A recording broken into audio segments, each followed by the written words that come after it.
Assalamualaikum warahmatullahi wabarakatuh. Alhamdulillahirabbil alamin.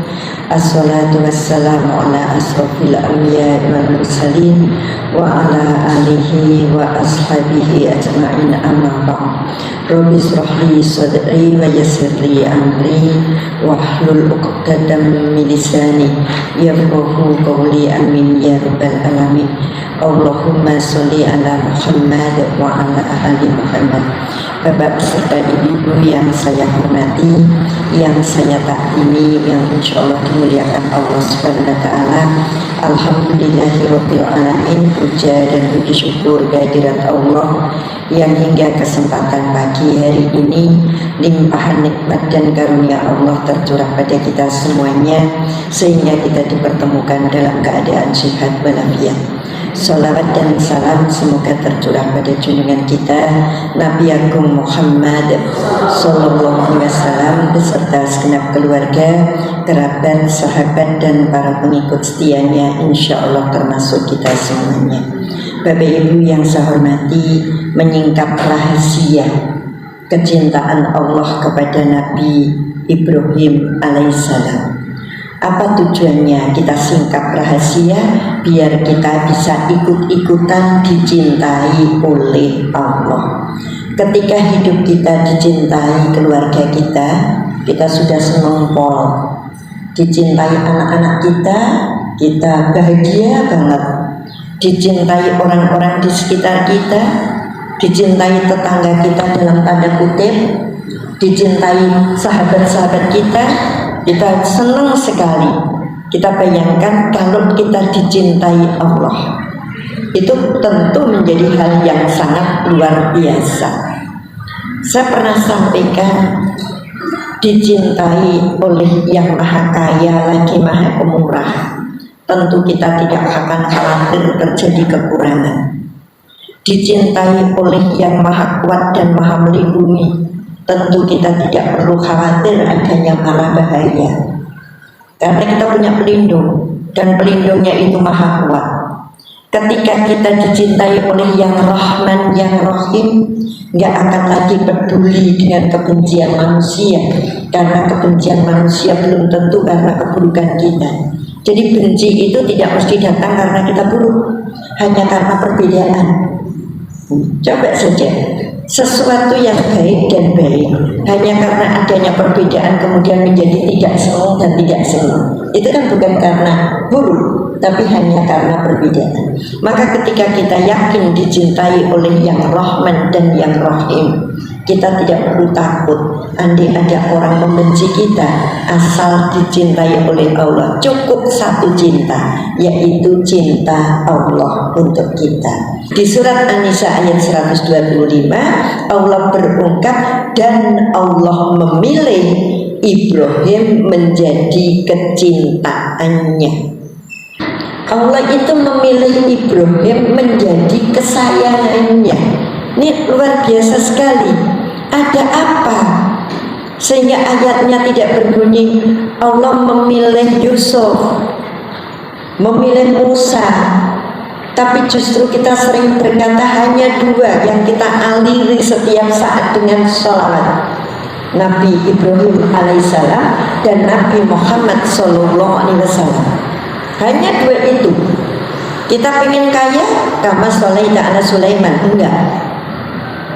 Kita pengen ganteng juga bukan kama sholaita ala Yusuf, tapi kita tetap mengatakan kama sholaita ala Ibrahim. Ini bentuk kecintaan Allah. Maka sekali lagi, Allah memilih Ibrahim menjadi kesayangannya. Yuk kita ikuti jejak Ibrahim, biar kita juga dicintai oleh Allah. Allah berungkap di ayat ini tadi, surat An-Nisa ayat 125. Saya balik, saya baca baris paling akhir. Simpulannya, Ibrahim diangkat, dicintai oleh Allah. Tentu ada sebabnya. Apa sebabnya? Waman ahsanu dinan mimman aslama wajhahu lillahi wa huwa muhsinu wattaba'a millata Ibrahim hanifan. Itu yang menyebabkan Ibrahim diangkat menjadi kecintaan Allah. Apa itu? Waman, dan siapakah ahsanu dinan mimman aslama, yang lebih baik agamanya daripada orang ikhlas dan berserah diri kepada Allah. Satu, agamanya baik. Ibrahim itu agamanya baik. Agamanya baik itu tidak hanya merupakan satu keyakinan, tetapi keyakinan yang diimplementasi dalam kehidupan. Ada orang bilang agamanya baik, orang itu agamanya baik, tapi ngibadahi kok enggak. Agamanya baik, tapi tidak legowo dengan takdir. Agamanya baik, seneng protes dengan Gusti Allah, itu kan namanya belum baik. Ibrahim itu agamanya baik, ditandai dengan ikhlas dan berserah diri. Ikhlas, apa yang dimaksud ikhlas di sini? Ikhlas berbuat tidak ini. Ikhlas dalam menerima setiap takdir yang diberikan oleh Allah. Ikhlas, kita dijadikan seperti ini ikhlas. Kita tidak usah protes, kita tidak usah berandai-andai, tetapi kita meyakini bahwa apa yang telah ditakdirkan oleh Allah untuk kita itu yang terbaik. Sama tuh nggak usah berandai-andai, bukan andai ke depan. Andai ke depan bisa menjadi mimpi, mimpi bisa menjadi motivasi untuk meraih. Tapi andai ke belakang, ini setan. Andai dulu, aku tidak dengan Bapak, pasti uripku lebih bahagia. Setan. Andai dulu aku milih tinggal di sana, tidak di sini. Setan. Andai dulu aku milih pekerjaan. Kenapa saya katakan setan? Karena andai ini andai kesia-siaan, andai yang tidak akan bisa diraih. Beda kalau andai aku besok, itu masih bisa menjadi harapan, menjadi mimpi yang kemudian kita perjuangkan menjadi kenyataan. Andai besok aku rezekinya cukup, aku akan umroh lagi. Itu andai yang menjadi motivasi. Andai besok aku punya rezeki, anakku tak pondokin yang Kairo. Itu mimpi yang menjadi kenyataan kalau kita perjuangkan. Tapi kalau andai kemarin, andai dulu, itu andai yang penuh dengan kesia-siaan. Itu enggak ada apa-apanya. Maka kita harus ikhlas dengan apa yang kita terima hari ini. Ikhlas dengan segala takdir Allah. Itulah Ibrahim. Nanti contoh-contohnya ke depan. Terus berserah diri. Bunda, apakah ketika Ibrahim mau dimasukkan ke dalam api yang menyala-nyala, Ibrahim tahu kalau apinya akan berubah menjadi dingin? Tahu nggak Ibrahim kalau apinya akan berubah menjadi dingin? Tidak. Kenapa dia masuk? Karena ada kepasrahan, ketawakalan kepada Allah yang sudah sampai pada tataran yang tinggi. Dia nggak lagi mikir apakah api itu panas, enggak. Kepasrahan. Ya, demi akidah, demi Allah, rela dimasukkan di api yang menjulang. Sementara Ibrahim sebenarnya tidak tahu kalau api itu nanti tidak mampu membakar dirinya. Kepasrahan itu Allah berikan pertolongan, keluar selamat, sehat. Apakah ketika Nabi Ibrahim memberikan syarah untuk seorang raja dolim, tahu bahwa akhirnya raja tidak mampu berbuat apapun untuk menodai Sarah? Tidak sama sekali. Tapi demi dakwahnya, Ibrahim menyerahkan Sarah pada seorang penguasa kerajaan. Bismillah, terjadi. Apakah ketika Nabi Ibrahim menyembelih Ismail dan Ismail juga berkata sendika dawuh di surat As-Saffat ayat 102? Nanti saya coba sampaikan kalau waktunya ada. Apakah Ibrahim dan Ismail tahu bahwa dia akan diganti Gibas? Ibrahim sembelih, nanti anakmu arep tak ijoli wedhus. Kecil tuh imannya. Ini enggak loh bunda, enggak tahu sama sekali. Ya, seorang anak yang ditunggu puluhan tahun, seorang anak yang dicintai, yang semedeng. Semedeng itu sedengan gitu nih, 13 tahun disebut remaja kok ya lagi pra. Semedeng disalahke ya total salah mengisi bocah nyenengke gitu, bayangke ganteng gitu. Tiba-tiba ada ilham, ada dawuh Allah suruh nyembelih. Dan ketika Ibrahim menyembelih, Ismail juga manut. Tahu nggak kedua-duanya kalau nanti akan ditarik diganti oleh Gibas? Tidak tahu sama sekali, pasrah. Jadi untuk dicintai Allah, satu agamanya baik, dua ikhlas. Ikhlas dengan apapun yang ditakdirkan Allah itu yang terbaik. Saya katakan nggak bisa protes, itu aja orang menerima takdir Allah kok gini loh. Aku itu sudah berjuang betul-betul loh, dikasihnya segini. Itu namanya masih protes? Enggak, Allah yang tahu yang terbaik. Ujian saya ini itu, oh ini soal terbaik untuk saya. Ada yang lain diuji begini begitu, ya itu soal yang terbaik untukmu, harus yakin. Nah berikutnya berserah diri, jangan ragu-ragu terhadap kuasa Allah. Yang sering saya sampaikan dalam doa, ya Allah ampuni kami jika kepasrahan kami sering diliputi keraguan-raguan. Bisa enggak ya nanti? Besok itu waktunya anakku bayar, bisa ora ya? Yakin enggak dengan pertolongan Allah? Yakin? Ya sudah, pasti ada. Dari mana? Wallahu Allah nggak kurang jalan, banyak sekali jalannya. Tapi kita ragu, aku besok bisa nggak? Bisa. Kemarin cerita saja Pak, puncak haji kurang 2 hari, bimbingan saya yang di sana telepon, bunda, kayaknya kita nggak akan lempar jumroh. Kenapa? Nitip. Kenapa nitip? Pembimbing menyampaikan oh, boleh nitip. Kenapa? Karena ini yang 39 orang lansia semua.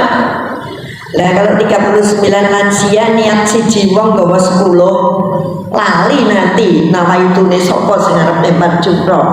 Saya beri, yuk tingkatkan kepasrahan. 1, bayar larang oleh ngantri puluhan tahun, mulai kaji ditekoni jumroh ki apa ora ngerti, berdesakannya lempar jumroh ya apa enggak dong, karena apa? Nitip. Kenapa enggak tok balik? Aku kuat, aku sehat, aku bisa.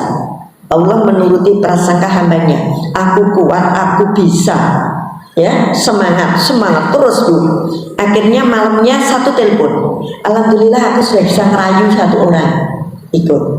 Jadi maksud saya, cobalah lempar jumroh akobah hari pertama. Nanti kalau memang akobah itu selesai besok dan besok, nggak usah, kita bisa nitip. Ning setidaknya pulang ke Indonesia itu ngerti jumroh ki opo. Lah dicoba aja belum mau nitip. Ini kan tingkat kepasrahan yang kurang. Nawaitu, berserah diri, semangat, sehat bisa. Tuh Bu, sekali ternyata asik. Dan melaku 2 juta orang lebih rata kroso tuh Bu. Ya, terus saya bilang coba nanti kalau sudah bawa bendera seragam bendera KBIH melaku terus sambil takbiran turut dalan hero koyo pahlawan kayak gendong tas gowo minum terus Allahu Akbar terus itu sampai sana itu Bu nangis, nggak cuma nguras tenaga, nguras pikiran, nguras semuanya termasuk nguras air mata. Hari pertama malam main DA, alhamdulillah berhasil. Coba tak tanya, nafal awal apa nafal sani? Awal. Duh, ini saya dipilih gampang-gampang gitu ya. Awal 2 hari tanggal 12 pulang. Kalau sani 13 pulang. Lah kan sudah sah, nggak apa-apa. Saya lupa ayatnya. Nih Qurannya. Barang siapa yang menyelesaikan jumroh tanggal 12 tidak ada dosa baginya. Tetapi barang siapa yang akan menyempurnakan hajinya hingga tanggal 13 tidak ada dosanya. Selisihnya apa tadi? Kata sempurna. Jadi nafar awal pulang tanggal 12, nafar sani pulang tanggal 13. Nggak ada dosa, semuanya sah. Cuma yang tanggal 13 itu ada kalimat bagi yang akan menyempurnakan.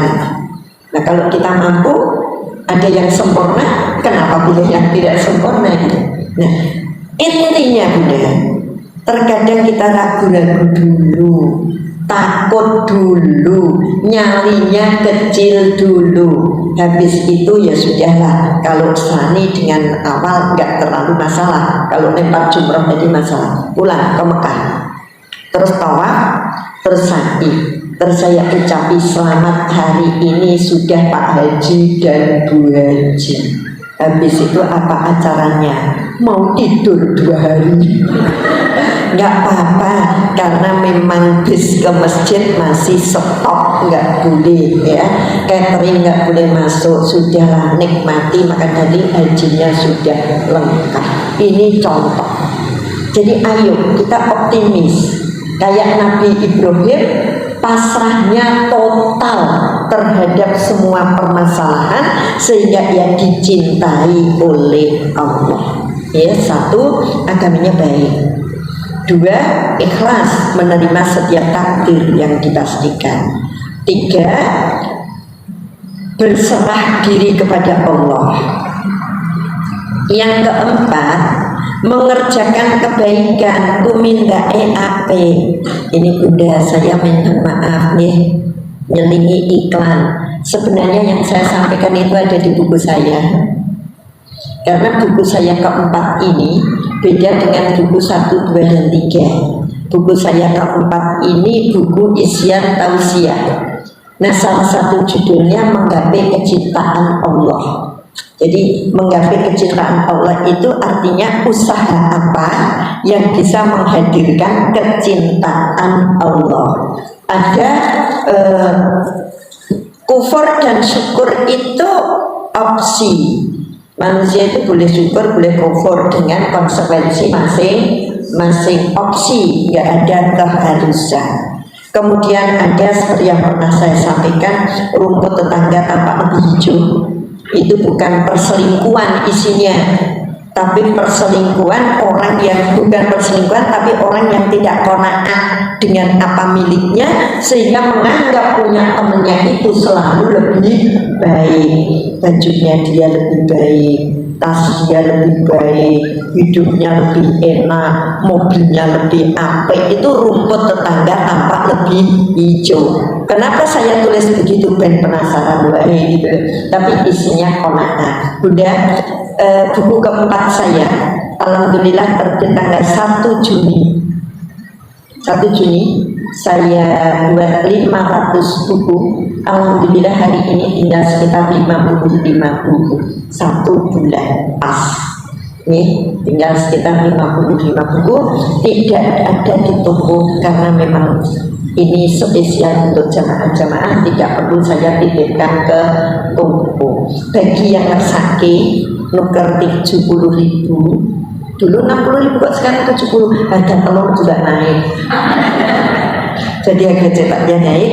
Di luar pintu ada 30 buku, di mobil masih ada 10 ya, 30 buku di luar pintu ada meja, tapi masih di dalam tas. Monggo nanti warung buku kejujuran. Di situ ada uang kembalian. Kalau uangnya 100 silahkan ambil kembalian 30.000, buku ambil sendiri, duit ditaruh sendiri. Ini namanya warung berkarakter kejujuran. Toko ra perlu ono sing nunggu, tapi ada nilai kejujuran. Tadi saya WA Mbak Ina, aku mau bawa buku, ada meja tak taruh situ, masih lengkap di tas, belum saya keluarkan. Ada tulisan 70.000, ada dompet isinya uang kembalian, silahkan ngambil sendiri. Nanti kalau kurang yo ora apa-apa, nek turah yo alhamdulillah, gitu saja ya. Di antaranya di sini ada surat yang saya baca tadi, yaitu surat An-Nisa ayat 125, menggapai kecintaan Allah satu dengan cara agamanya baik, lahir batinnya sama, keyakinan dan amal ibadahnya sejalan. Jangan hanya yakin tok tidak diamalkan, jangan juga beramal tanpa keyakinan ya, karena beberapa ayat itu mengatakan amanu itu dengan amilus sholihah. Jadi iman itu harus diwujudkan dengan amal soleh. Yang kedua adalah ikhlas, yang ketiga berserah diri, yang keempat mengerjakan kebaikan, dan yang terakhir agamanya lurus. Lurus itu ya ora minggat-minggo, lurus. Hari ini oke, besok terkontaminasi apa. Banyak sekali, saya nggak menyebut nama. Hari ini bilang dosa haram, besok itu. Hari ini bilang boleh, besok jadi nggak boleh. Itu kan bengkok-bengkok agamanya. Kita harus istiqomah. Kita istiqomah. Kalau cuma hadisnya kemarin belum ditemukan, itu dalam upaya pencarian hadis. Tapi kalau sudah jelas, bulan kemarin saya menyampaikan semua ibadah dalam agama kita mudah, ada aturannya. Kemarin saya disentil, Bunda, tolong jelaskan pada jamaah saya. Apa? Jamaah saya belum mau sholat rapat, masih jalan. Nah, terus saya sampaikan, kenapa kebolehan jaga jarak itu boleh? Karena ada hal yang bisa dijadikan untuk dasar, sifatnya darurat. Daruratnya apa? Pandemi. Tapi ketika itu sudah tidak lagi ada, maka wajiblah kita kembali kepada sunnah. Sunnahnya apa? Barisan itu rapat, hidung itu nyentuh alas sujud dan sebagainya, kembali ke situ. Nah, ini Bu, agama kita lurus. Kalau kita bengkok hanya karena ada sebab musabab yang mewajibkan seperti itu. Seperti barang haram, kita makan, apa sebabnya? Tidak ada obat yang ditemukan kecuali itu, ambillah. Tapi nek esmari yo mari, bukan menjadi kelangenan. Gitu loh. Ini namanya kita lurus agamanya. Satu tempo boleh dengan dasar darurat. Setelah itu sudah. Oke? Nah, agamanya lurus. Itulah yang menyebabkan Nabi Ibrahim dipilih oleh Allah menjadi kecintaannya. Kita ngomong ke Ibrahim. Kalau di sini menggapai kecintaan Allah secara umum. Jadi ada bertobat misalnya, ada mengikuti sunnah Nabi gitu. Jadi buku ini buku isian tausiah saya, 25 judul. Jadi selama 2 tahun setengah itu ada di sini gitu nih. Jadi kalau nyatet-nyatet ini beda dengan buku-buku dulu, karena ini memang berdasarkan isian kajian saya. Saya juga bukan Bunda berkisah, Bunda taklah bisa, tapi cakrawala kehidupan, artinya sudut pandang terhadap semua yang terjadi di dalam kehidupan. Misalnya apa? Cara cerdas menyikapi masalah. Orang itu kan punya masalah, tapi yang satu sampai gantung diri, nggak cerdas banget. Ada mahasiswa swasta semester 6, saya nggak ngomong universitas mana, ngomong mahasiswa ini saja sebenarnya sudah rontok ada identitas gitu. Tapi mau gimana? Mahasiswa semester 6 swasta bunuh diri di perumahan dekat saya. Kenapa? Menghamili temennya. Nah, yang bunuh diri bukannya yang cewek, tapi yang cowok yang bunuh diri. Ini kan sangat tidak cerdas, gitu ya. Jadi di sini ada judul cara cerdas menyikapi masalah. Kita semua punya masalah, tapi ketika kita cerdas, semuanya baik-baik saja. Dinamika hidup itu punya masalah. Kalau nggak punya masalah, nggak dinamis, monoton. Terusnya nanti silahkan monggo kalau ngersaknya pokoknya di situ mundur sendiri 70.000 kembalian balik ke diri ekonominya. Ibu bapak yang saya hormati, coba kita perhatikan seberapa cinta Allah kepada Nabi Ibrahim di surat Al-Baqarah ayat 124. Surat Al-Baqarah ayat 124. Kalau kita singkat, kecintaan Allah di surat Al-Baqarah 124 itu karena Ibrahim tangguh, Ibrahim tahan uji, Ibrahim tahan banting, alias sabar. Nah, orang sabar itu dicintai Allah. Innallaha ma'as-sabirin. Allah bersama orang-orang yang sabar karena cintanya. Penjenengan goleki sabar ngono ra ono ning kono. Karena di sini bunyinya wa idzibtala Ibrahim rabbuhu bikalimatin fa'atammahun. Dan ingatlah ketika Ibrahim diuji oleh Tuhannya dengan beberapa persoalan. Di situ tertulis kalimat. Kalimat itu kalau ujian sekolah, nek ujian hidup itu masalah.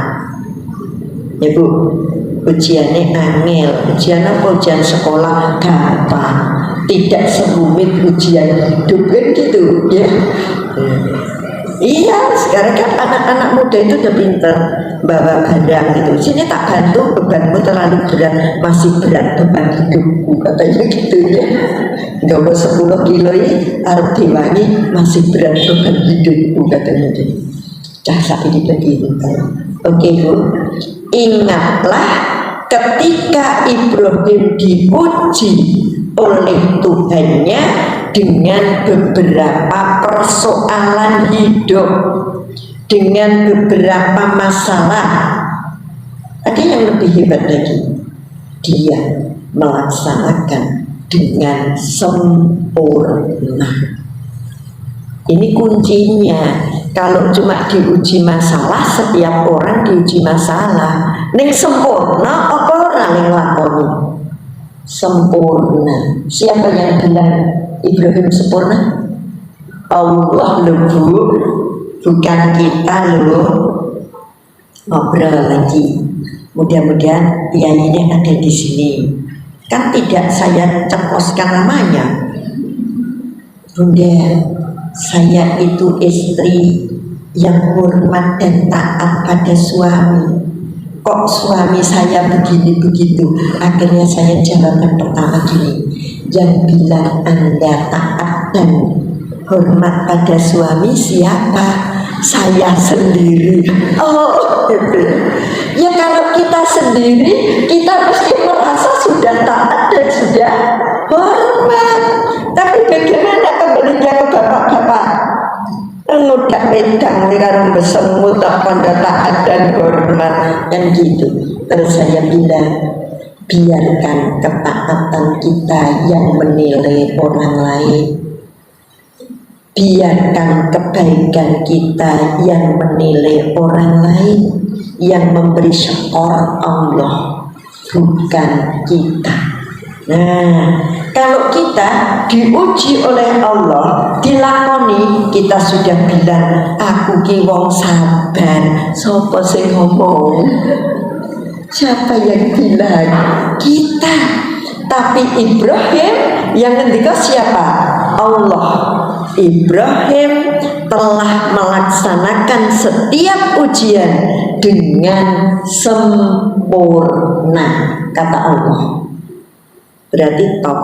Sama ketika saya menyampaikan Isra Mi'raj, Subhanalladzi asra bi abdihi.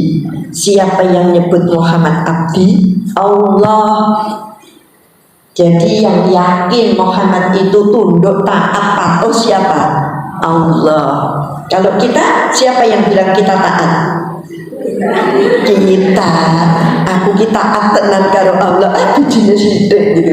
Kalau Allah yang ngendika itu baru gitu. Ibrahim top. Dibilang oleh Allah sempurna.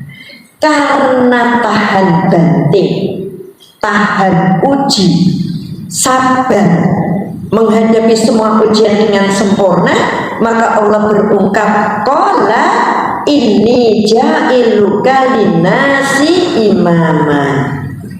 Ibrahim, mulai hari ini aku angkat engkau menjadi pemimpin seluruh manusia. Nah, bentuk kecintaan Allah, Ibrahim itu diangkat jadi presiden, gak perlu kampanye, gak perlu mengeluarkan dana banyak, tapi oleh Allah langsung dijadikan kamu pemimpin. Pemimpin siapa? Seluruh manusia, gak cuma negara, bukan provinsi, kabupaten, kecamatan, tapi semua manusia. Di sini dikatakan linnasi imam.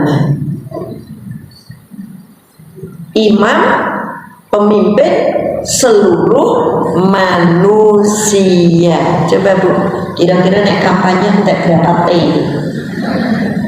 Ya, entah berapa M, berapa T, dan di pimpinan kok seluruh manusia. Kira-kira Ibrahim senang lah dan jadi pimpinan untuk seluruh manusia, senang betul. Ibrahim itu orang yang memiliki visi ke depan yang luar biasa. Ibrahim khawatir kalau dia menjadi pemimpin, bagaimana dengan anak keturunannya? Apakah kalau nenek moyangnya pemimpin, anak keturunannya mesti bahagia? Belum tentu. Sekarang kita lihat, kakeknya seorang pejabat, otomatis pemimpin, tapi anak cucunya sengsara. Ketika kakeknya harus masuk penjara, hidupnya dimiskinkan, masih menanggung beban moral yang luar biasa. Pernah saya sampaikan, ada mahasiswa nongkrong neng tempat parkir, dipanggil oleh temennya yang sedang baca koran. Ternyata temennya bilang, nenggon koran ono ibumu. Ternyata ibunya dicekel mergo korupsi. Beban apa enggak itu? Kalau di situ dikatakan nggon koran ono ibumu, karena ibunya menerima piagam penghargaan, menerima piala, menerima predikat apa, itu seneng. Lah ini menerima. Itu kemarin saya sampaikan, perempuan, masya Allah, kita ini loh. Apa ada perempuan yang tidak membela perempuan? Saya dulu ada seorang bupati perempuan hebat. Akhirnya dia keluar dari partai karena nggak sejalan. Tapi manis husnul khotimah, artinya selesai menjabat baik. Ning wis trimo metu dari partai. Rasa disebut jenenge ndak jenengi. Sekalipun penyanyi meraba-raba. Setelah itu semua orang bilang kalau perempuan menjabat itu hebat.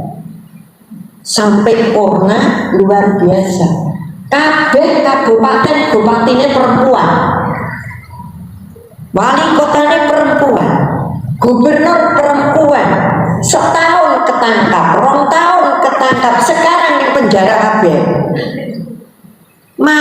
kita sebagai perempuan. Ada orang bilang ternyata perempuan yang nyelempet ke data lebih primpeng, duwe setagen, malah diguyoni nyuwun sewu Bapak Sastrono ngantek disempet ini BH katanya gitu. Perempuan itu saking pinteri ya, semua data, ada kasus yang tertutup, ada penipuan, ada yang dibolak-balik, ada apa. Coba perumahan rakyat dikorup separuh, ini separuh, ayo kita urutkan, karena ini apa itu Bu, di TV viral, semua tahu. Mau lihat bupati mana, mulai Karanganyar, mulai Klaten, mulai Tegal, mulai Serang, mulai mau mana. Ini perempuan loh Bu. Sedih enggak kita? Dipikirnya kalau perempuan itu kan takut Bu, lebih jelimet, lebih teliti, lebih korupsi kan ngono. Lah kok ternyata itu di mana-mana pimpinan perempuan itu kacau balau. Ora trimo karo Qur'annya, ar-rijalu qawwamuna 'ala nisya. Loh ini perempuan kok Mas Rambi loh piye toh? Karena sedih saya. Ada 1, 2, 3, 10 perempuan yang hebat jadi pimpinan, tapi juga banyak yang kacau kepemerintahannya di bawah perempuan. Izin loh Bu, mau lewat nyetan lewat ngendi yuk gitu loh, ulang lewat mana perempuan. Pemimpin Ibrahim mesti ngerti nek jadi pemimpin itu kalau nggak tahan uji mesake anak putu, bisa terjadi seperti ini. Apa kata Ibrahim? Ya rampung, Ibrahim, kamu aku jadikan pimpinan seluruh manusia. Jawab Ibrahim, qala wa min duriyati, pripun dengan anak putu kula Allah. Kula jadi pemimpin oke, ning pripun anak putu kula. Ini yang saya katakan Ibrahim visioner. Ibrahim pandangannya ke depan. Beliau sudah memikirkan piye anak putune nek aku jadi pemimpin. Lalu dijawab oleh Allah, qala la yanalu ahdid dzalimin. Ibrahim, janjiku benar, pasti aku tepati janji. Semua anak keturunanmu menjadi pemimpin kecuali orang dolim. Itulah panjangnya nanti hingga ada sunnah setiap kamu adalah pemimpin. Karena Ibrahim minta pripun anak putu kula, bener Ibrahim, anak putumu sesuk kabeh dadi pemimpin kejaba wong dolim. Maka Ibrahim itu di atas banget.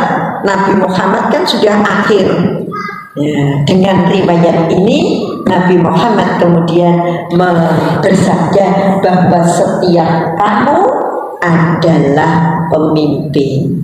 Penjenengan, saya, bapak-bapak, bunda-bunda, semuanya pemimpin, tidak terkecuali. Kalau gitu tugas kita apa? Ini terakhir, supaya dicintai Allah, kita tadi agamane apik, ikhlas, berserah diri, seneng tumindak apik, lurus, tahan banting atau sabar.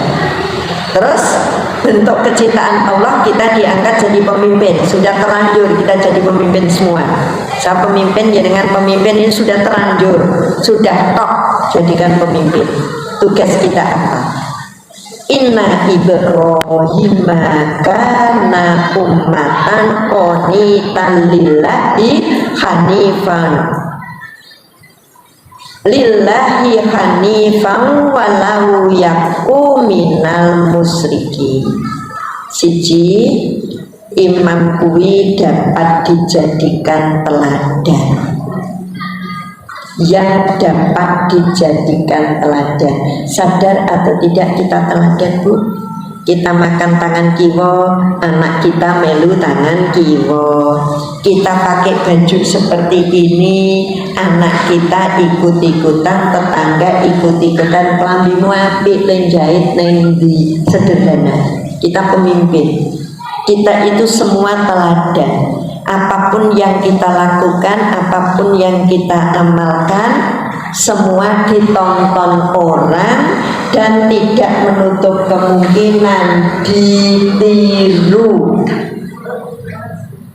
Tidak menutup kemungkinan ditiru, minimal untuk lingkungan terdekat kita. Saya tadi pagi ngambil minum, angkat bawa gelas, belum tak minum lagi begini. Cucu saya bilang, Oma kok begini? Belum minum. Andi aku lupa, wah seterusnya ini. Iya, cuma gitu. Oma kok begini? Ini yang terjadi. Setiap kita pemimpin, orang-orang di sekitar kita itu melihat kita untuk meniru apa yang kita lakukan. Jadi satu, tugas kita menyadari bahwa kita ditiru, dipimpin. Yang kedua, patuh kepada Allah. Tugas jadi pemimpin itu patuh. Patuh itu taat. Yang ketiga, hanif, lurus sesuai tuntunan, taat hukum. Hanif itu lurus sesuai tuntunan, taat hukum. Hanif. Yang pungkasan, tidak musyrik. Jangan sekali-kali pilih pemimpin yang musyrik. Pesan moralnya, ya, kita tidak musyrik karena Allah hanya menjadikan kita pemimpin kalau kita tidak mau musyrik. Kita sudah terlanjur jadi pemimpin. Satu, harus bisa diteladani. Dua, patuh menjalankan ibadah dengan baik. Yang ketiga, lurus, bebas jeratan hukum dan sebagainya, uripe lempeng. Yang terakhir adalah kita tidak musyrik, bukan pelaku kesyirikan. Oke Bunda, jamnya sudah habis. Ya, mudah-mudahan kita bertemu kembali dengan seri Ibrahim yang luar biasa. Terima kasih, demikian yang saya haturkan. Banyak salah mohon dimaafkan. Billahi taufiq wal hidayah. Assalamualaikum warahmatullahi wabarakatuh.